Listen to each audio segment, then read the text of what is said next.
అందరికి నమస్కారం. నిన్న కర్నూలుకి మేము విచారణ కోసం హాజరవ్వడం జరిగింది. అయితే ఈ రోజు పొద్దున్న మీడియాలో వార్తలు గాని, పేపర్లో వచ్చిన వార్తలు గాని, నిన్న సాయంత్రం నుంచే టీవీలో పెట్టిన డిబేట్లు గాని, చేసిన ప్రోగ్రాంలు గాని, ఇవన్నీ చూస్తే అసలు నిన్న మమ్మల్ని కేసు విచారణ కోసం పిలిచారా, లేకపోతే ఈ మీడియా ముందు నేరాలు తయారు చేసే కూటమి పోలీసింగ్ కోసం పిలిచారా అనే విషయం మాకు అర్థం కావట్లేదు.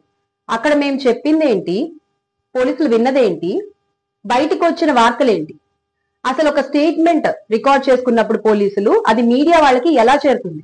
4 గోడల మధ్య రికార్డ్ చేసినటువంటి స్టేట్మెంట్ మేము చెప్పిన స్టేట్మెంట్ ని మార్చి గోడ మీద పిల్లుల్లా ఉన్నటువంటి మీడియా మిత్రులకి ఎలా వెళ్ళింది?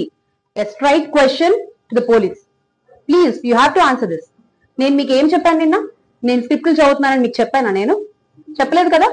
మరి ఎందుకు అలా చెప్పారు? బయటికి మీరు చెప్పారా, లేకపోతే బయట ఉన్న మీడియా మిత్రులు వాళ్ళు మీరు చెప్పిన వార్తను ఏమన్నా మార్చి వాళ్ళకి అనుగుణంగా మార్చుకున్నారా? ఏం జరుగుతోంది అసలు? అంటే కూటమి ప్రభుత్వంలో కుట్రలు ఉంటాయని తెలుసు, కానీ ఇలా మీడియా పోలీసులు కుమ్మక్కయి నేరాలు చేయకపోయినా కూడా ఇలా నేరాలు చేశారు అంటూ చేసినట్టుగా తప్పుడు వార్తలు మీడియాలో వాళ్ళకి ఇష్టం వచ్చినట్టు ఇచ్చిన స్టేట్మెంట్లు మార్చుకుని ప్రచారాలు చేసుకుంటారన్న విషయం మాకు తెలియదు. మరి ఇలాగా కూటమి ప్రభుత్వం వ్యవహరించే తీరు నిజంగా మేము మీకు ఏం చెప్పామో అది చెప్పండి ప్రజలకి. అది న్యాయం, ధర్మం. అంతేగాని మీకు నచ్చినట్టుగా స్టేట్మెంట్లను మార్చుకుని బయట మీడియా మిత్రులకు ఇస్తే మమ్మల్ని ఎక్కడ డిస్కస్ చేయొద్దన్నారు, మమ్మల్ని ఎక్కడ మాట్లాడొద్దన్నారు, కానీ మీడియా వాళ్ళకి ఆ న్యూస్ ఎలా తెలిసింది? పోలీసులు లీక్ చేశారా? మీడియా వాళ్ళకి ఈ విషయం ఎలా తెలిసింది? Straight question. ఖచ్చితంగా దీని కాన్సిక్వెన్సెస్ ఎదుర్కోవాలి. ఎవరు తప్పు చేశారో వాళ్ళకి ఖచ్చితంగా విచారణ జరిపి మరి అసలు నిజం ఏంటి అనేది ప్రజలకు చూపించాల్సిన బాధ్యత ఖచ్చితంగా మాపై ఉంది. కాబట్టి పోలీసులకి, అలాగే ఏ అయితే ఫేక్ వార్తలు ప్రచారం చేస్తున్న మీడియా వాళ్ళకి ఖచ్చితంగా లీగల్ గా ప్రొసీడ్ అవడం జరుగుతుంది.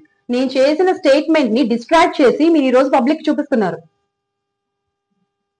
ప్రింట్ మీడియా, ఎలక్ట్రానిక్ మీడియా అన్నిట్లో, ఆ ఎల్లో మీడియా ఛానల్స్ లో ఎందుకు అబద్ధాలు మాట్లాడుతున్నారు? ఏం చెప్పామో చెప్పండి ప్రజలకి. నిజంగా నేను మీకు గనక అలా చెప్పుంటే, నేను వాళ్ళు ఇచ్చిన స్క్రిప్ట్ చదువుతున్నాను అని గనక నేను మీకు చెప్పుంటే నేను బయటకు వచ్చి ధైర్యంగా ప్రెస్ మీట్ పెడతానా? అబద్ధాలు చెప్పినా అతికినట్టు ఉండాలి సార్. మీకు నచ్చినట్టుగా, మీకు అనుగుణంగా చెప్పిన మాటల్ని మార్చేసుకుని ఎంత దారుణం అంటే ఈ రోజు ఆ పేపర్ కటింగ్స్ కూడా అందరు చూడొచ్చు. కాకపోతే దాని మీద కూడా వీళ్ళు పేపర్ కటింగ్లు ఎక్కడా చూపించకూడదు అని చెప్పి ఒక స్టే తెచ్చుకున్నారు కదా. అవును, మరి వాళ్ళు అబద్ధాలు రాస్తారు కాబట్టి అవి ఎక్కడ మళ్ళీ చూపించి మాట్లాడకూడదు కాబట్టి వాళ్ళు అలాంటి స్టేలు తెచ్చుకుంటారు. అందుకే ఈ రోజు నేను మీకు ఈ పోస్ట్ కింద అటాచ్ చేస్తాను కొన్ని పేపర్ కటింగ్స్. సో డెఫినెట్ గా మీకు తెలుస్తుంది. అంటే అసలు నాకు తెలియాల్సిన విషయం ఏంటంటే మీడియాకి ఏ మూలల నుండి సమాచారం చేరింది, ఈ విషయం ఖచ్చితంగా తెలియాలి. ఆ తప్పుడు లీక్ పై పూర్తి విచారణ కూడా జరగాలి.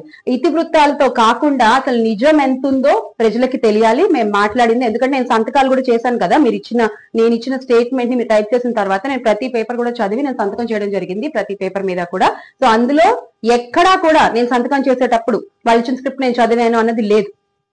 మీరు దేని ఆధారంగా చెప్పారు బయటికి? మీరు ఆ మాట మీరు చెప్పారా? మీరు చెప్పలేదంటే ప్లీజ్ చెప్పండి, మాకు తెలీదు ఎలా వచ్చిందో అని. మరి మీడియా వాళ్ళకి ఎలా తెలిసింది?